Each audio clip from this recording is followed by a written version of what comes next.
Yeah. Very good. So it started. No niin, moro.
Hello, everybody. Let's wait for a couple more minutes for people to show up and then get the show started. Thanks.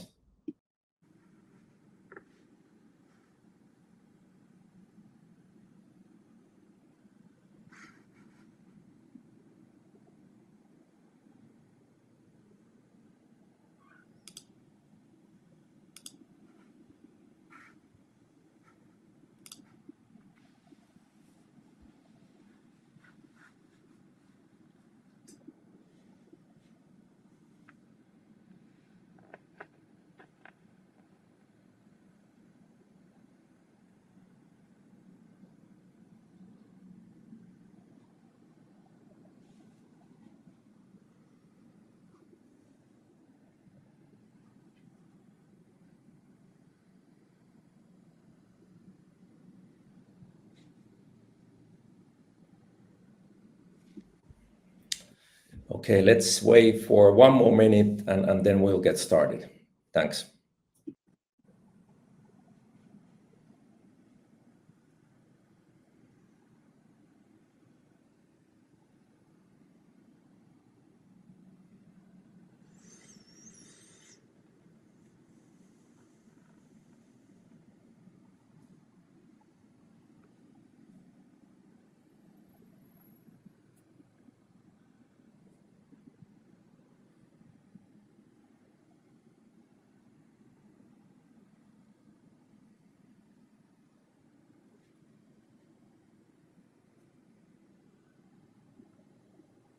Okay. Thank you everybody for joining our webinar today. And as you can see, the topic is AI in the data warehousing. And there's two of us presenting today.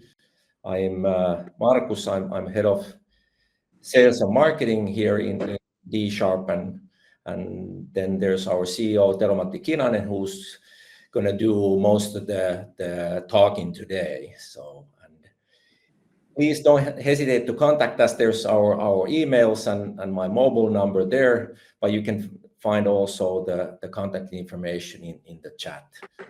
And once we get started, just ask questions and leave comments in the chat, and we'll cover those at the end of the webinar. We'll have plenty of time for that. Okay, so what are we going to be discussing today is it's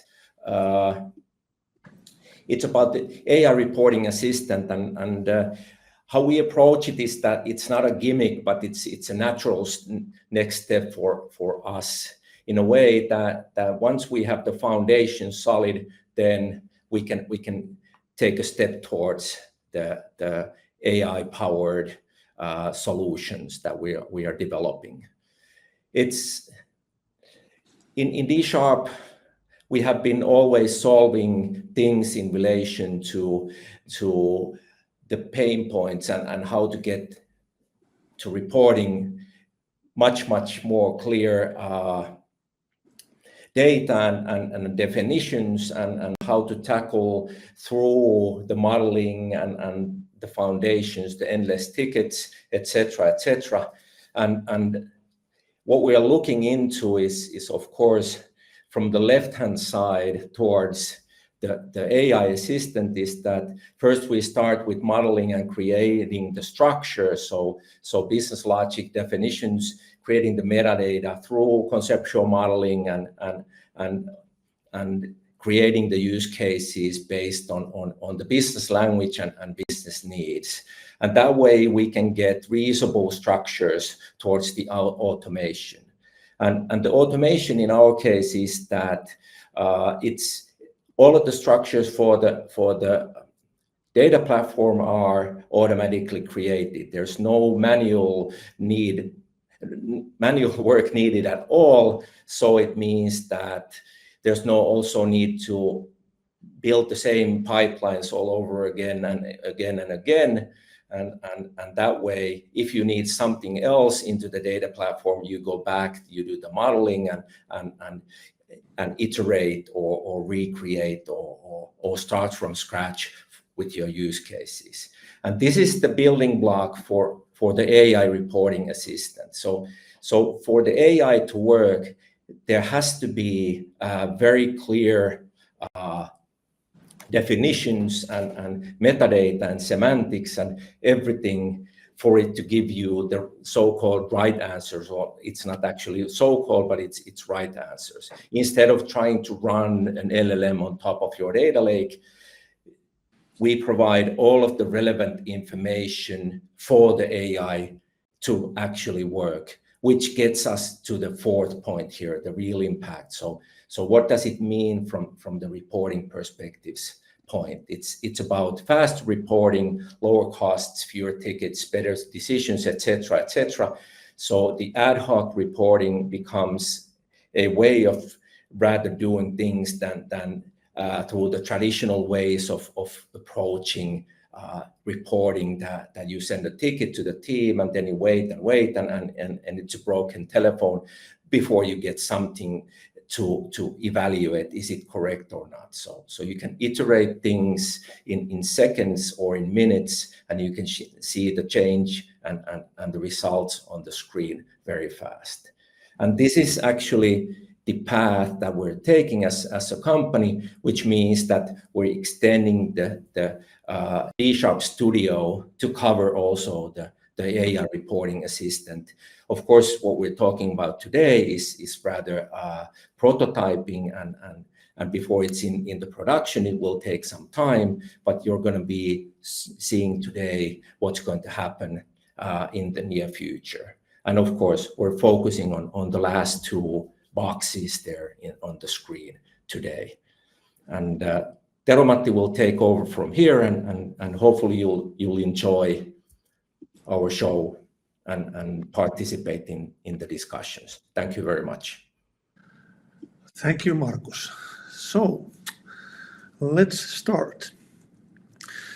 First of all, for those who might not be too familiar what data platforms are or how they are built, I have this picture here, and we are coming back to this picture later on. But the idea here is to show that usually the data is actually in many source systems. The companies, the customers, they have organizations, they have many source systems, and the data is scattered all around there.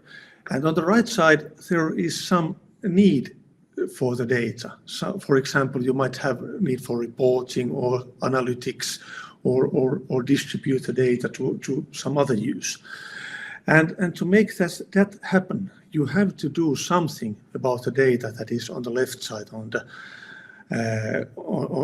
the source systems. And what we are doing, D# is building this data platform automatically, which does all the necessary unifying, combining the data to the business concepts. So basically, where we start usually is that we first start writing the use cases, the data requirements, or the information needs that you might have. And then you create the modeling and mapping with D#, and this data platform here will be built then automatically. So there's lots of automation going on. This is really generating a lot of efficiency in reporting, for example. On the bottom side of this slide are some examples of how you could do this technically in for example, Microsoft Azure environment, but of course other environments are also relevant and can be used. But anyway, that's the big picture of the architecture, what's going on here. And if you're talking about the business modeling, what I was talking about is, if that's not familiar to you, it can look something like this. So we are using the terms that you are using every day in your business. And that's the way to make the data to be used. It doesn't really matter where the data is. In the end, this is exactly what it will look like. That's the idea. A couple of words before we go into more details for the AI is that the process how to do this is to first to create a business model, then automate your business model driven data platform, and then remember that you can build it in small pieces iteratively. You can create, for example, 10 classes in your model, implement those, put those in production, and start using them, and then continue enlarging your model and your data platform from based on what your use needs are. So about AI, there is one thing that must be remembered. Sometimes there is a headache using artificial intelligence and the large language models.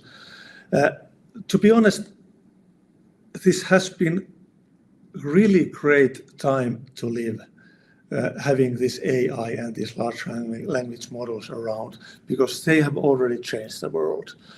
And we are already living somewhere that we couldn't imagine a few years ago. The world is totally different right now. And that is if you use the AI correctly. You have to understand what it's good for. And when you are using it correctly, it's really efficient and it helps a lot. For example, I'm using AI daily basis. And I hope most of you are using too, because that really helps in your everyday work. But if you have used, for example, this coding tools. I don't know how many of you are familiar with coding, programming with AI tools. They are really useful. They build really good applications really fast, but sometimes they can be painful too. And here are some examples that I have come across when I've tried many of these tools like Cursor or Claude or Copilot or Juni or whatever they may be. There is funny things. The AI can tell us sometimes that I just got a better idea. And that's where you go wrong. No, it's not a better idea. Or there can be something like that. Sometimes very suddenly they can say, let me try a completely different approach. And what happens next? It deletes everything we had working and replaces it with some total mess. So that's also another thing. And finally, you might find yourself banging your head into the wall. It's just the AI says that now the issue is corrected and everything compiles and runs without problem. And you tell it, no, it doesn't. For the 10th time, it just doesn't. So, but that is just the nature of these models. When they don't know, they invent. Some people call they hallucinate. This is just a side effect of that. If it didn't have this this feature, this hallucination, then it wouldn't be that good that it is today. But it means that we can't use the AI everywhere. There are cases where we can use it, we should use it, but then there are places that we shouldn't use it. And one thing is that we just can't rely on AI to produce the deterministic results. And with data, we actually want things to be deterministic. So this is the problem that needs to be taken care of very, very carefully. So where should AI be used and where not, and why? So this is again this architecture picture, a little bit simplified, what I showed you earlier on. This is a process, and in this process there are many places that we can use AI and we are already using AI. For example, this is what we already have in D#. There's data profiling, data source discovery, anomaly detection. For that, AI can be good to use. So that's what you might want to do. Then, of course, initial model generation, data mapping generation. We have this initial model generation already in D# Studio with AI that can be done. It's based on use case. So it translates the use case to a model. So and it's a good start, can be a good starting point for your modeling if you don't want to model yourself from the scratch. So that's another thing where you can use it. That's then and that's an easy one, the third one, this use case generation, business to data translation, prioritization support, task breakdown, ticket automation. There are a lot of tools already around here which can help you do that. For example, if you want to create from your plan, you want to create Jira tickets, you can create those with AI pretty easily, and really it really works there. So you can get a lot of help there. And then another thing what we are talking really today is that we can use in reporting. You can use natural language querying, you can generate reports, you can do predictive analytics, automated insights with AI. So that's a good use case too.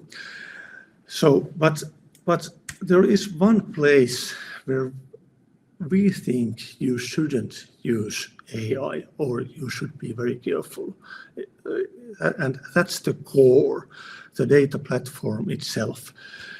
So, because we need really those deterministic results. And for good and reliable analytics, we must produce good and reliable data. And for this, you need a rule-based engine like D# is today. But all around it, you can help things in this process a lot with AI, and because in those the AI is really good at. And today we are talking about this bottom right-hand corner here. So in the end, if we are talking about AI in data warehousing, it's a joint venture with AI and rule-based automation. This is the way to go. For AI, we have this interpretation and interaction business use case to conceptual model, mapping data sources to business model, natural language queries, auto-generated reports. And for the rule-based automation, where you have determinism and reliability in focus, then you are creating database structures, ELT procedures, repeatable processes, you generate compliance and trust. So this is where, because you need to take care that the data that you have for AI is good. Otherwise, the users don't trust what you are showing them. And combining these two together, you get faster, smarter, business-driven data analytics. Some words about these Studio AI features. We already have ability to profile the data and create a conceptual model and data mappings based on source data. We are doing this via third-party AI tools. So, but that's also already possible there. Then we have I think for 6 months now, we have had this business case descriptions and ability to convert those to business model. That's also possible.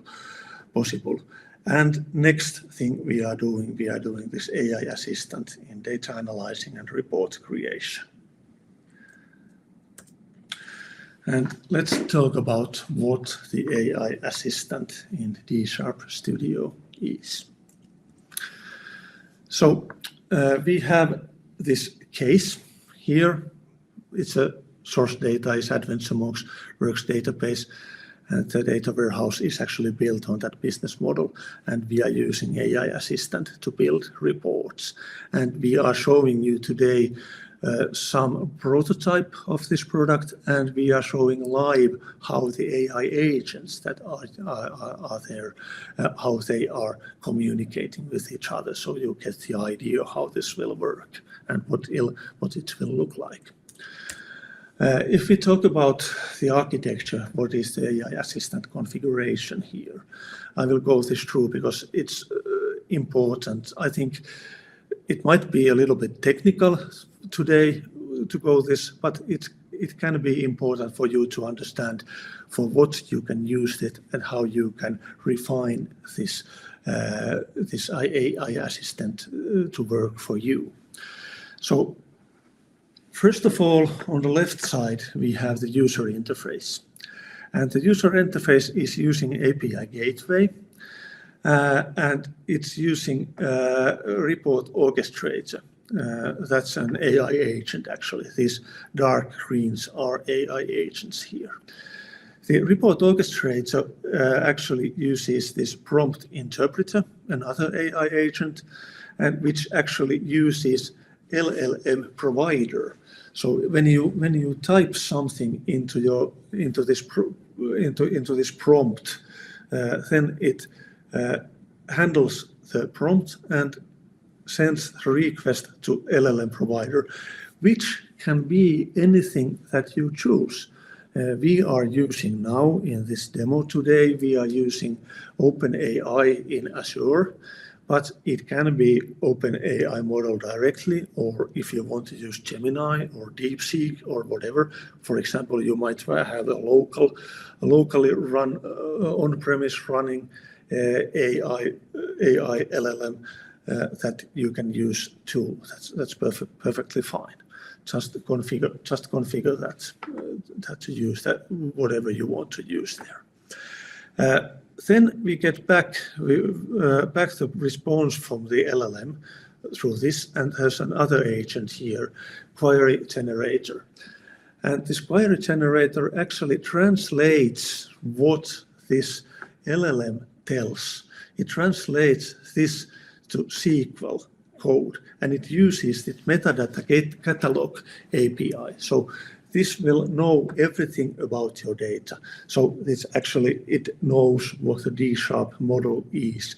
And then to be exact, it knows what is in your business model or silver layer in your data platform. It knows that info, and based on that info, it will create a SQL query, and then it passes on the query to query executor, which actually has access to your data.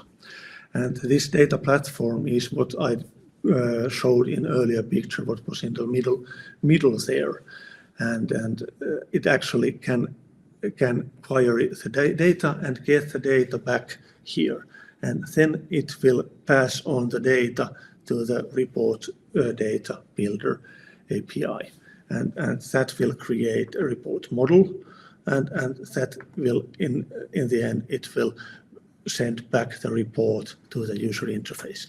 So you will have the report visible in your user interface there. And as you can see, these modules here, they are interchangeable.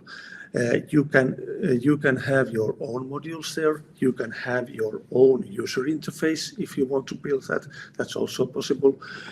You can actually use your own report builder.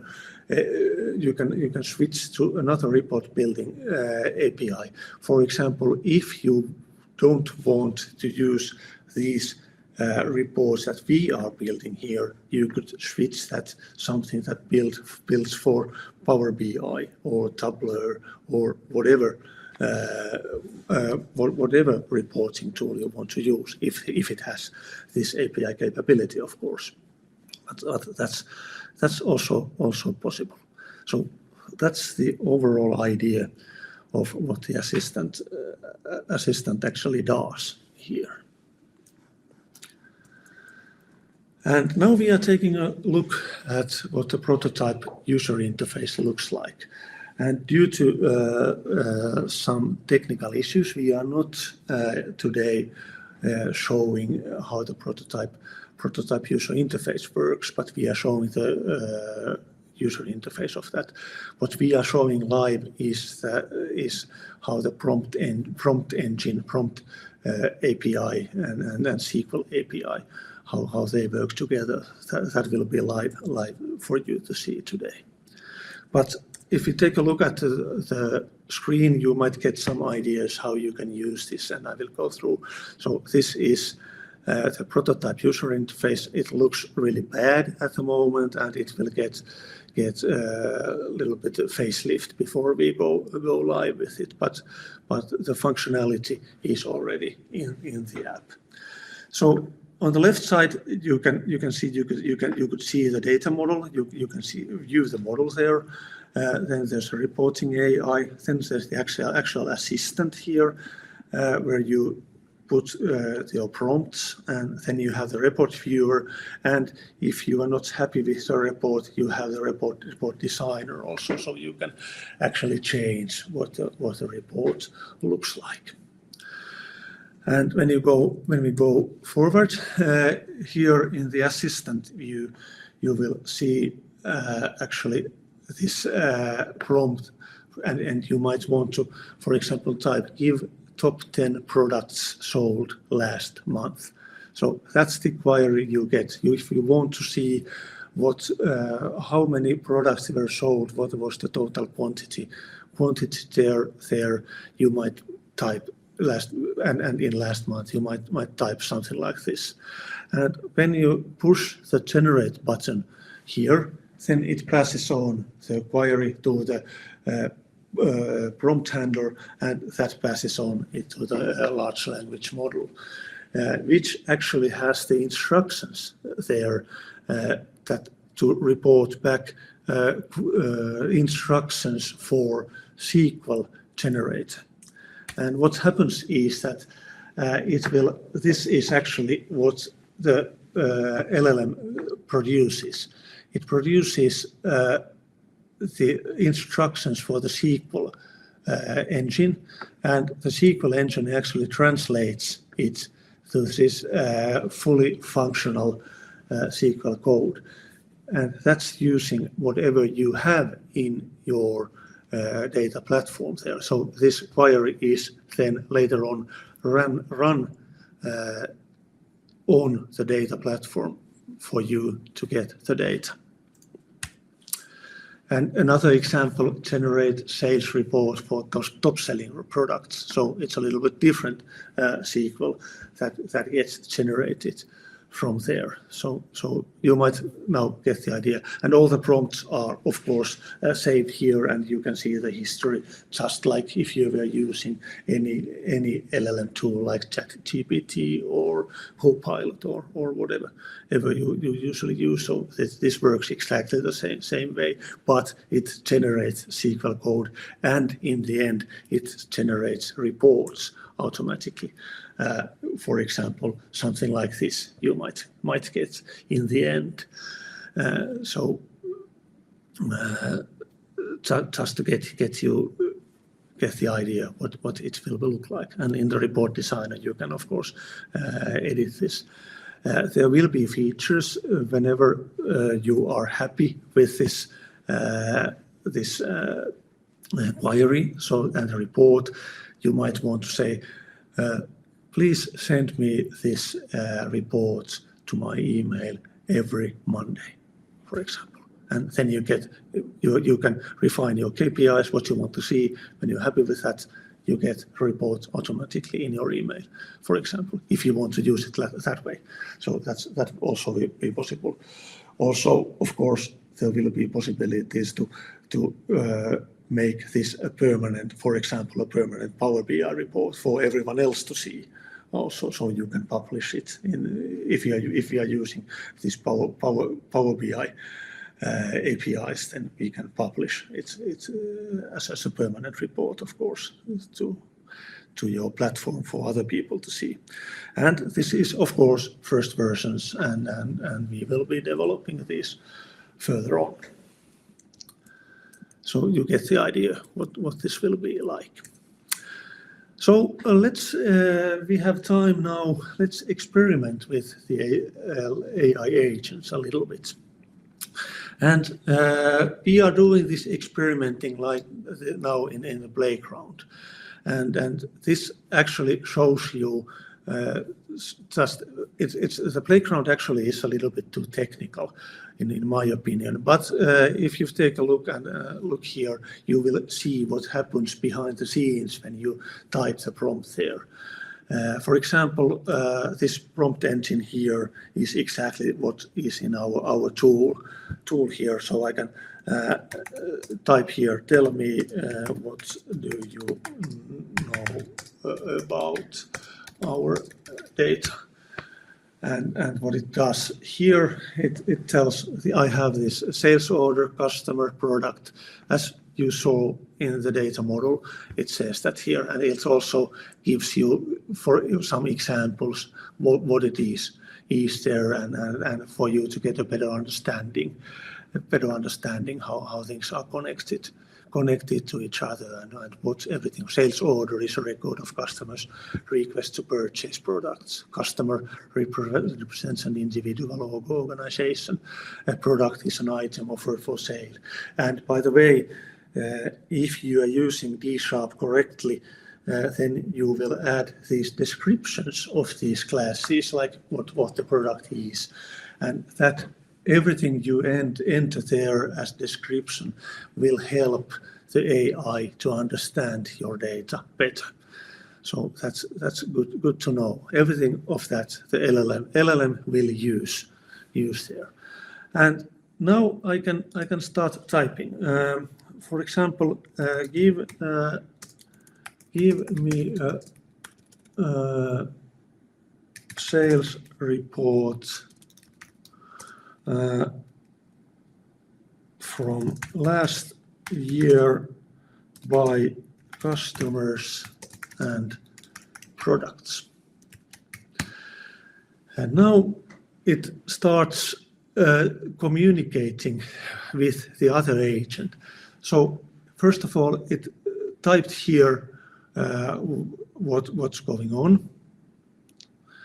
And in the end, it says that, okay, now this is what I have to do, and it tells I will generate a SQL query for this report.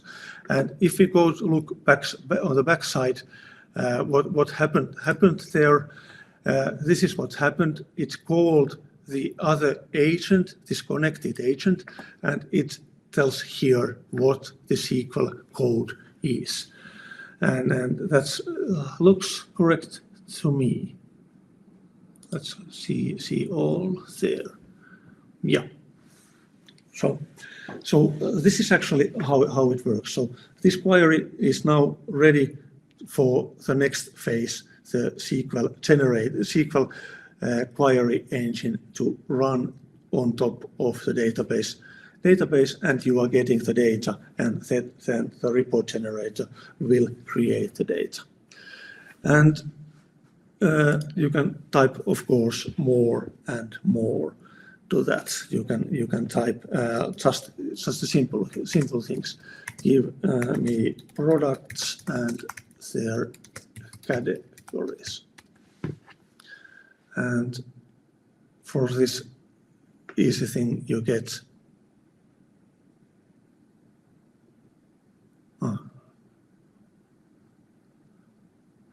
and if we go and look what's happened with the connection agent there, product ID, product name, category ID, category name, and it does the joins there automatically. So everything works with the agents here. So just to give you idea how the agents work background in this idea, in this configuration here. So what we saw here was the prototype for the user interface, and then we saw live what the agents are doing there behind the screen. So just to give you idea that this actually is already working. And okay. So to put things together, this as a couple of conclusion slides here. The direction of our solution is the modeling and AI, because the conceptual modeling actually it provides the solid foundation to address the problem. And this LLM tools that have been around a couple of years now, they are really good with natural language. And it's really important to have a good model, business model, using your actual language that you are using there. It understands better the data that way. And when the D# Studio is actually giving the LLM what are the classes, how they are named, what are the attributes, what data you have there, how everything is connected together. So it can easily create very good queries, and you can get very good reports with this kind of solution. And when this modeling is combined with AI-driven automation, then reporting process becomes, it really is transformed fundamentally. You don't have to use so much time to create the reports. And I believe this is a really good tool for ad hoc reporting. Someone who wants to know something but doesn't probably have time to find it in a report, or doesn't know how to find a report, but can formulate the query as natural language what they want, then this will really help. And AI then turns the model into working. The requirements, first of all, are captured once systematically. AI turns the model into working data warehouse rapidly, and we are using the you're using your data with AI to generate the reports as you go. So the impact of the change, what Markus said in the beginning, what is the impact here? The analyst's work gets easier, no need for external consultants in the middle. The reporting becomes faster, lead times are drastically shortened, and resources are used more effectively. There will be less manual work, more business value. And now we are nearing end of what I wanted to say, and there are some contact information for both of us, Markus there and myself. There, feel free to reach out to us for a demo or if you have any questions. And if you are joining next week in Jyväskylä in tietojohtamisen verkostopäivät, then you will be able to try this out live also. And you can, of course, attend our courses or book a demo on our web page. If there's any questions at this point that you'd like to ask, just write in the chat and we have good time to go those through. And, there is a question from Marius, and yes, is this a solution for ad hoc reporting or planned formal reporting? My opinion, at first, this is very suitable for ad hoc reporting, but I think I said that it goes on towards to make the report as a formalized reporting for other people to use too.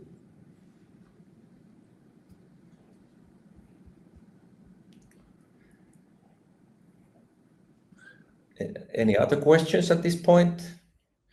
Or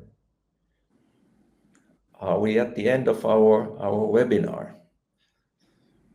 But as I said, that you can reach out to us to... When is this feature available? Thank you.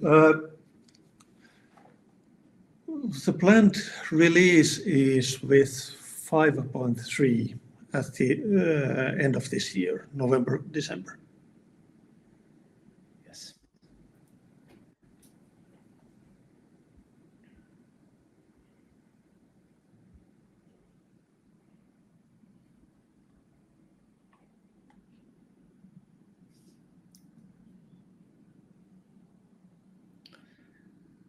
Anything else? Okay.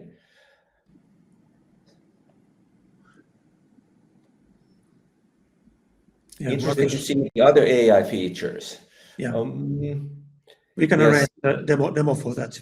Yeah. Yes, we can have a demo specifically for you, Marius, for that to showcase the others. It's very interesting to see how for example, from text to model happens so on, and it's very straightforward.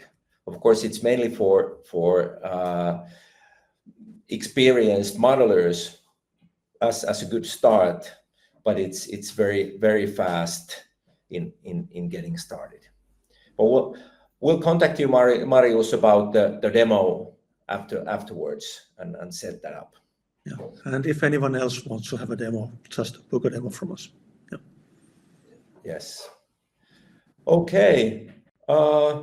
If there's nothing else, we thank you for attending, and we'll talk to you later again about these topics.